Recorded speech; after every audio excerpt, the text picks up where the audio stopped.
Hai,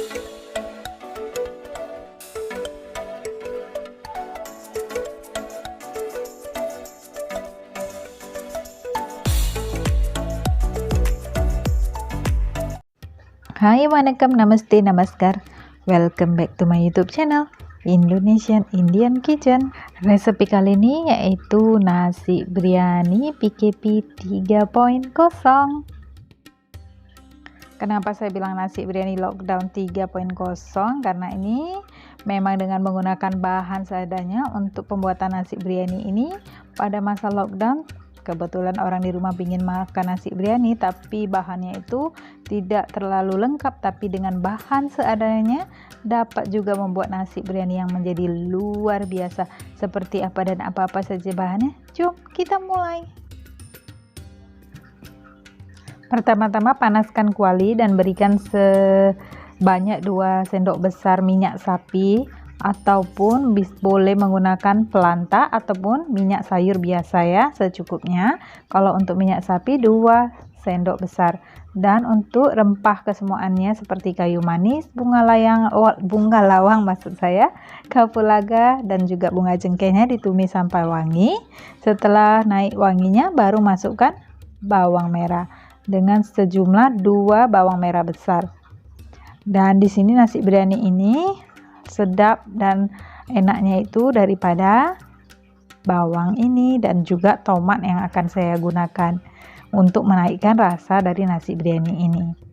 Ini ditumiskan sampai naik wangi dan layu bawangnya. Sebelumnya dimasukkan garam. Setelah dimasukkan garam, ditumis lagi sampai layu ya bawangnya ini. Setelah terlihat layu bawangnya, masukkan bawang putih dan jahe atau halia yang sudah dihaluskan. Ditumis sampai naik wangi dari kesemuaan bahannya ini. Masukkan sejumlah cabai hijau ya. Cabai hijau kecilnya ini saya gunakan 5 dan cabai hijau besarnya 1. Kalau pakai guna cabai keriting hijau lagi lebih sedap ya, lebih rasanya itu lebih wangi lagi. Dan masukkan ayam sebanyak 500 gram. Ini ayamnya saya potong kecil-kecil, saya cuci dulu ya dengan menggunakan air limau dan serbuk kunyit serta garam secukupnya. Setelah dicuci dengan menggunakan kesemuaan bahan itu, dibilaskan sampai bersih, baru dimasukkan di tumisan bawang ini.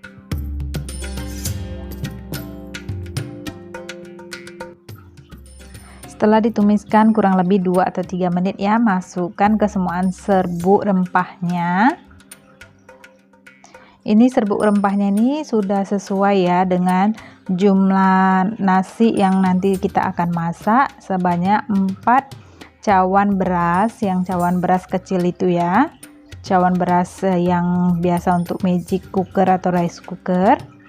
4 cawan berasnya, jadi rempahnya ini sudah mencukupi, dia tidak terlebih dan rasanya juga akan sangat sempurna sekali. Jangan dikurangkan lagi ya dari jumlah kesemuaan bahan ini, nanti rasanya tidak pas atau tidak sesuai. Setelah itu masukkan secukupnya air dan diadukkan kurang lebih, ini ditutup sampai 5 menit. Sampai sudah mulai terlihat pecah minyak ya.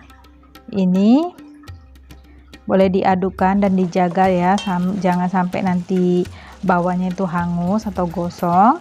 Setelah mulai terlihat pecah minyak, baru masukkan tomatnya ini. Tomatnya itu sebanyak 3 ya. Jadi nasinya ini akan terasa sedapnya itu dari bawang dan tomat yang seperti awal tadi saya katakan. Setelah itu masukkan wortel ya. Ini opsional juga sebetulnya. Kalau mau masukkan sayuran yang lainnya juga boleh. Tapi kebetulan jadi di rumah itu yang adanya cuman sayur ini aja. Jadi namanya juga ya nasi biryani lockdown PKP 3.0, ya seadanya aja dimasukkan dan dimasak untuk memasak nasi biryani ini.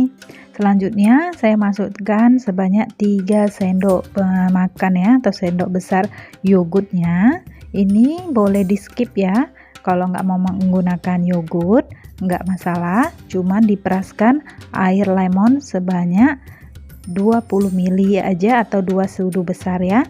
Setelah itu masukkan santan dan juga garam secukupnya. Ini dimatikan api ya. Kalau udah dimasukkan santannya itu matikan aja api. Setelah itu diadukkan sampai merata. Setelah itu boleh dicampurkan di beras yang sudah kita cuci awal.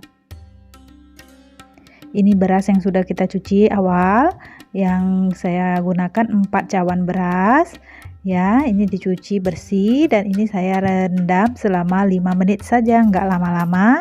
Setelah itu airnya dibuang, ditapis, dan kita masukkan ini rempah atau bumbu yang udah kita masak tadi untuk nasi biryani itu ya. Campuran nasi biryani rempahannya ini dimasukkan dan diaduk merata. Setelah itu ditunggu sampai masak. Ini cawan beras yang saya gunakan yaitu cawan beras yang kecil ya. Jadi disesuaikan aja untuk penambahan airnya. Untuk jumlah kuah ini bumbu biryani yang udah saya masak ini adalah sebanyak 2 cawan kurang lebih. Jadi saya akan menambahkan 2 cawan air lagi. Jangan terlebih airnya, nanti nasinya jadi lembek dan tidak sesuai. Jadi ini cukup saya tambahkan 2 cawan air dan nasinya ini sudah mencukupi masaknya, nanti sempurna. Nasinya itu lembut dan tidak mudah patah atau tidak lembek ya. Yang saya gunakan yaitu beras basmati. Jadi nanti untuk memasaknya sesuaikan aja dengan beras yang Anda akan masak. Terkadang takaran untuk memasak nasi ini jenis beras itu berbeda, jadi sesuaikan aja untuk jumlah air yang akan dimasak dengan jenis berasnya.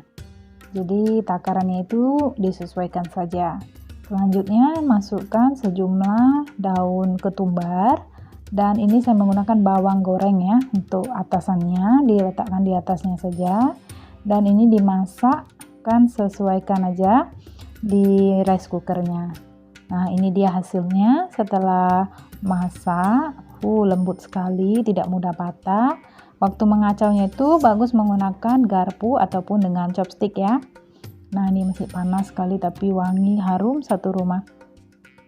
Wow, ini dia sudah selesai.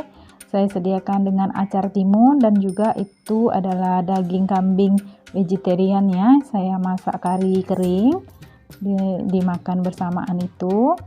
Wah, wanginya itu sampai satu rumah, semerbak sekali. Mari kita cobain. Ini sebetulnya seperti itu aja sudah boleh dikonsumsi ya, dimakan dengan menggunakan acarnya itu aja tanpa menggunakan kari ataupun apapun, sudah mencukupi rasanya dan rasanya benar-benar wow sekali. Selamat mencoba. Terima kasih.